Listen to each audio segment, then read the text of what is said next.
We don't have a diploma. Hello, everybody, and welcome back to the American British Show. My name is Edinger, and today I'm joined again with who are you? Corry. Hello. Corry. And geez, where are you from? I just can't remember. I'm from Scotland. Oh man, that's like in the UK at the moment. I went back, and I'm back down again. Can't believe it. Thank you for coming all the way We here. are talking about curriculums. This is part 2 of our curriculum video. Last time we talked about the US curriculum and how the high school is there. Today, you're going to tell me, how does it freaking work here? I actually don't know. Much better, I think. Oh. Genuinely. I might disagree, okay? No, really, okay. Because this is the thing. When you talk about a curriculum in the US, you're not talking, you don't have a national curriculum. Pretty much every state has its own thing. Well, yeah, so you've got a general sort of national-ish curriculum that you can opt into, and New Jersey hasn't opted into it. Only about 35 states have opted in. Only about? Yeah. That's a lot. Yeah, it's most of them, but it's not all of them. Whereas in the UK, there's a national curriculum for England, there's a national curriculum for Scotland, and then I didn't look into Wales and Northern Ireland because... You're racist. Yeah. Justice for Wales. I'm sorry. I really wanted to show you, but I forgot. On that one website, you can see that we have 8 to 9 courses in a day, and it's like 47 minutes per course. Because I remember you and Luke freaking out, being 47 minutes. That's too awkward. Our periods were 40 minutes, but it varies. Some can be 40, some can be an hour. All right. It depends what school you go to. What you guys have is each school says, oh, you need to do X, Y, Z to pass high school. Yes, to you get have your to pass diploma. Certain classes, yeah. You don't really get a diploma for passing high school here. What do you mean you don't get? Well, you can take kind of whatever courses at whatever sort of level you want. Really, there are different levels set out by the SQA, the Scottish Qualifications Authority. Sure. National 1 to 5, and then higher, then advanced higher. And it's kind of similar in England with your so it's like a GCSEs different and level A-levels. of diploma? It's not even a diploma. So you leave school with your sort of GCSEs and your A-levels. Yeah. And in Scotland, obviously, your hires and advanced hires and your Nat 5s. But it's not like a high school diploma. It's just whatever subjects you did. You have it's so instead of just one piece of paper saying I graduated high school, you have your 3 tests. They'd be like, I passed these tests. So I got a sheet from my high school that just said, hey, you went to this school and you didn't fail. You left it and good job for you. So I've got that. It's rolled up in a little thing in my room. Yeah, but it doesn't mean anything. You can't really use that. No, I mean most all jobs in the US, you need a high school diploma. We don't have a diploma. We've got individual qualifications. You get sent this by the SQA. You do your exams, and they then send you basically a letter that says, here are all your exam results, and this is what you've got. So that way it's standardized. Yeah. That makes more sense, especially because a high school degree in one part of the state is going to vastly differ than a different area. Yeah, so that's the thing. No matter what you get, the results are standardized across the entire country, but the level of teaching may not be. Yeah. You've got the same kind of things that you've got to cover in each course because obviously you've got to take the same exams. But then what does your curriculum look like? I'm just so confused on how you standardize if you guys aren't teaching courses. It's just kind of like all over the place. You just go into class and be like, I wonder what I'm going to learn today. You don't even get to choose? I'm embarrassed to show you this. So do you know how your curriculum says, here are all of the things you need to do to pass high school? Yeah. This is from the Scottish government. Uh-huh. These are the 4 things that the Curriculum for Excellence wants to teach young people. Okay. So number 1, foster them to be successful learners. 2, confident individuals. 3, responsible citizens. And 4, effective contributors. This sounds like the Boy Scout slogan. It doesn't mean anything. As long as you are a good citizen, you can graduate. Like that. I guess that's fair. Like that's their goal, but that's not a curriculum. You do your exams and you graduate with your exam. But there's no strict sort of, this is what the curriculum is. There is for each subject, but then we'd have to spend a full video going through each individual subject that is offered by because it's not the country. As easy. Yeah, so you've got to do certain numbers 4 of math classes, maths, English. Yeah. We don't need to do that in the same way.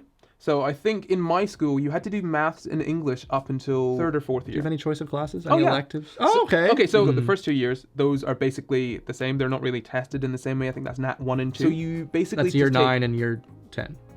Year 8, year 9. Second year and third year in Harry Potter.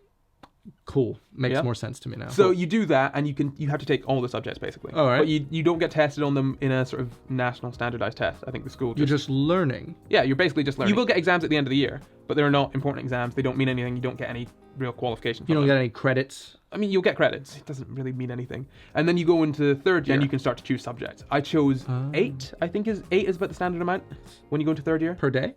No, 8 for the whole year. Oh, okay. So I was like, that's how we do it. 8, okay. 8 subjects for the entire year. All right. But then on top of that, I think you have also got to do sort of some kind of sports. Like you have to do games. a sport? No, you've got to do games. Gym. Like phys gym. ed. Yeah. Well, not like phys ed, like gym. Like you go exercise for an hour a week. That's what our phys ed is. Really? Oh, phys ed for us is gym. On top of that, you've got PSE and sometimes I think RE. Religious studies. Yeah, those don't really fall into that traditional. But PSE is personal social education. So that's like things like don't be drinking alcohol, children. This is what sex is, children. Health. Yeah, health. Yeah, you don't get a qualification for that, but you've got to do that all the way throughout school. Oh, really? Because you have to pass health in order to graduate. Really? We don't need to pass anything really to graduate. Because you guys don't hold anyone back either. Yeah, no. As soon as you're 16, you can leave school. Oh, we can do that as well. I think you've got to go into a job though, or you got to go to college. But we're allowed to drop out. But that's not. It's not dropping out for us because we can still have qualifications. Wow. Yeah. For us, it's literally you get that diploma. That's it. You guys are all or nothing. We're kind of in gradations. So in third year, you've got 8 subjects basically, and then you do that for 2 years, third and fourth year, and then in fifth year you do your hires. That's usually about 5 hires, and then you do advanced hires in sixth year, which you don't have to do. You don't have to do advanced hires. No, they're like the A levels.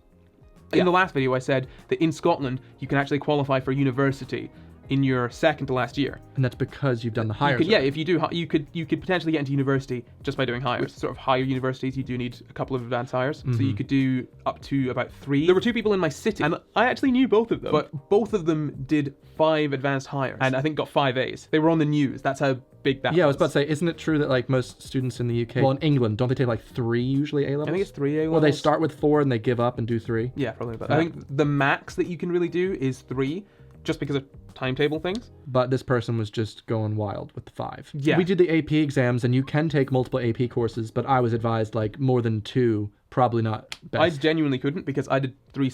If you were going to do 3 sciences, let's say sciences, you take about 10 periods a week, and they're very intense. And you've only got about 40 periods in a week. Whoa. Okay, hold on. Wait. 40 periods because you have 8 periods a day for 5 days a week. Yeah. Okay. How long are your periods? Ours were about 40 minutes, I think. Oh. Yeah. I think most of ours are 3 days long for women. I don't know. It was a bad joke. That was a bad one. I was so confused. This kind of changed recently. I say recently. When I was in school, I was the last year to do the old system of standard grade. But when the curriculum for excellence came in, and I think about 2011, they ended up changing the qualifications a few years later. Again, our sort of curriculum isn't, you need to do this to pass high school. It's, these are the qualifications that you can get. And they build up year after year. It's like if our SAT actually mattered outside of college. Imagine going to Pizza Hut, get a job, and be like, I got an 800 on my English. They're like, I don't care. Can you cut pizza? When I was looking for jobs, a lot of them will ask for basically GCSEs or National 5 as a minimum for some things. But others will maybe ask for hires. But realistically, if you do those and you want to go into sort of work straight away, you can do that. If you want to go to university, you've got to do hires and advanced hires. Again, you can also go ahead and do college, which is also, I think, run by the SQA. College for us is not college for you. College no. It's just like senior year of high school, basically, where you're just gearing up to pre-university. You can go to college to do a course and then get into a university, but you can go to college to do sort of more vocational courses. I didn't even go into vocationals in our curriculum because I never did that, but so, you can choose to just do a vocation like welding or something. Well, yeah, I think my brother is doing half of his time at school and half of his time at college. Okay. So he's doing plumbing, or he's being a sparky. Yeah, and you really get to learn a lot of really important skills that then you get a job right off the bat. Yeah, exactly. You go straight to a job and then you can earn a ton of money fairly quickly. Annoyingly, I think, at least where I'm from, it was looked down upon, obviously, because, the whole culture of everyone has to go to university and do this, whereas it's you need these types of jobs. There's nothing wrong with doing these jobs, but I think we have a negative connotation with them. Yeah, the school I went to, it was assumed that you would go to university. It was an assumption. William Wallace did it, Yeah, William Wallace definitely did. Well, did he go to university? No, I don't think he would have done. No. He was too busy learning the English. Woot. And also repping for Scotland. And singing his favorite song. Scotland, North Dakota. The Highlanders. Yes, repping for Scotland, North Dakota. Scotland is my city. I'm still annoyed about that. Weeks later, I'm still annoyed about that. So what's your music curriculum look like? You said that was mostly clubs and stuff? So music is a subject that we can do. Basically, if you do music, you can actually get your music lessons, I think, to be a part of the course that you do. But, okay. And this is the thing. Music for us, you usually do music in extracurriculars outside of school. Unless you choose music after second year. Okay. That's the thing, because you end up dropping a lot of stuff. So in first and second year, you get a kind of taste of everything. You get home ec, you get tech, you get computing, you get everything. And then you drop stuff. And then you drop everything apart from 8 things when you're about, I think 14 years old. I like that as an option as well, because you get to try out everything and then you get to choose the stuff you have to do. The issue is you're 12, 13 and you're choosing the pool of 8 subjects that you're then going to choose from. Yeah. You're narrowing down each time. Let's say you choose only one science and a few other things. If you want to do another science the following year, you can't really do that. Because you have to have the pre-stuff? Because you don't have the basis for it. Sometimes you can do a crash higher, which is when, I think in your last year... Crash into a... Yeah, you do the higher qualification without having done the previous stuff. I did that with drama with advanced higher, which was ridiculous. Very difficult. And you managed it because you're a good actor. Okay, so the drama teacher was my Reggie teacher, like my homeroom teacher, and she forced me to. She said you're not doing drama unless you do the highest qualification. Wow. So I had to do it. So that's kind of how music works. You either do it as an extracurricular or you do it as a subject, but you only do that if you want to do music. Well, we had to do 1 semester of music, but yeah, math is taught in a way that I didn't know what algebra was when I was taught it. I don't really get taught the names of what we're learning. It's just a general subject of maths, this huge area. You've got maths, and you go into different topics each year, and sometimes into more depth. I mean, it makes sense because like you do need a lot of algebra to do some geometry, and geometry is 100% imperative if you want to do calculus. So like it makes sense to do it that way and not just do it like this and that, but it worked for me.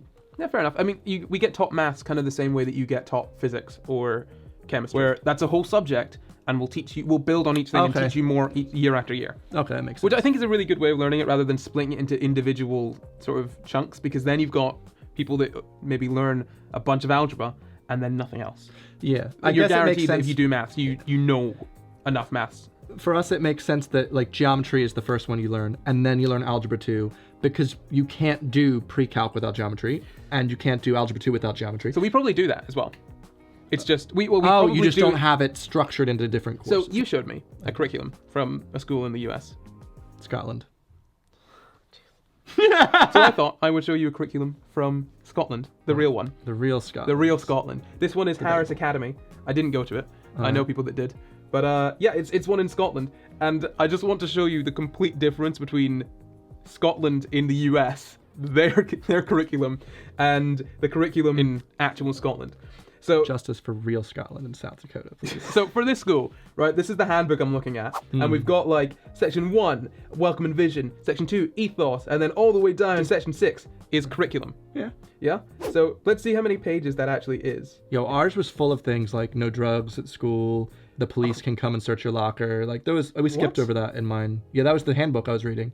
Oh no, I mean this handbook is like very short. Don't bring guns. Of course you're not gonna bring guns. Listen, we just gotta lay out the rules. Why would you bring guns? Someone's starting a fight. You finish the fight. No, not forever. This is cut out. The curriculum for yours was how many pages? We were on page 32 when we finally got to Scotland. Curriculum. But so that was, by the way, not just the high school, because it's such a small town. It was K to 12. Okay. From kindergarten. Wow. Yeah. Some schools actually do that. Some schools, but not many schools. No, okay. And not many of them. So this one is just a high school, but that's different from high school in the US. If you're from the US, it's like 6 years.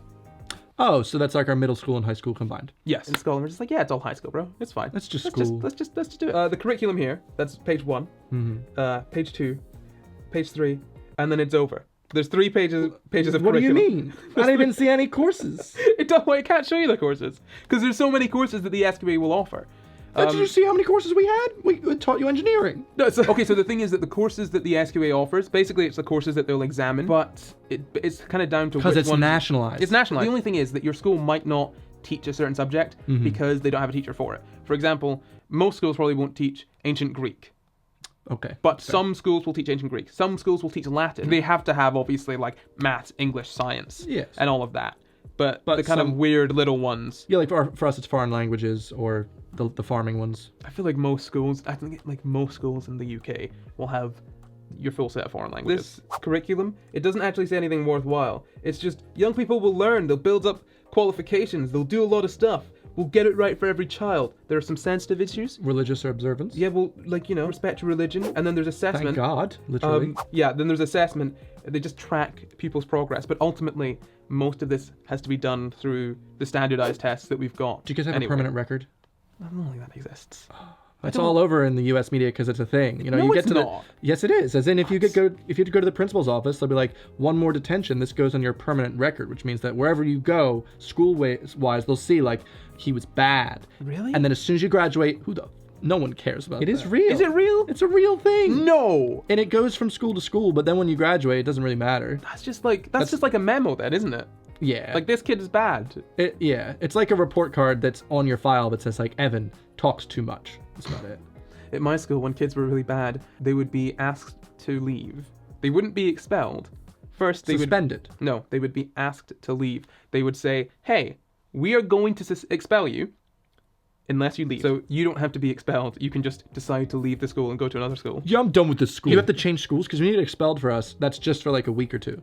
No, suspension is for a short period of time. Yeah. Expelled is you cannot come back to the school anymore. Oh, for us, suspension is a short period of time, but then expelled I thought was like a longer period of time. Oh no, expelled is like, you're gone, bro. You're not coming back here. Yeah. But then it goes on to say assessment, reporting to parents, and then leaving school, and then it's over. It is standardized across all of Scotland, but also it's not, because you can kind of pick and choose and make it your own in a way that I don't really think that you can in the US. I think that ours is basically like college and university, though. Yeah. As in, we get to choose credits and things like that, just like university. It's like university in your country, because it's not like university here. We just like freedom of choice, you see. You like... Big on the freedom. You like broad and not deep. We like broads. And not deep. Oh, and not deep. I like that. You can choose broad, and then you can choose deep. You start with the broad, and then you can... You go deep into the broad. I deepened in math. Yeah. I like going deep into broads. Oh, wow. Hey, I'm a man. What can I say? What can I say? Yeah, for that. All right, so I've learned that the UK, specifically Scotland, is very different than the US when it comes to curriculums. If you'd like to tell me in the comments which you would prefer if you had to choose again, US or UK, which type of curriculum, love to hear about it. Other than that, thank you, Corey, for stopping on the show. Thank you very much. And I hope to see you guys next time. See you guys later. I don't know why I called it a show. Goodbye.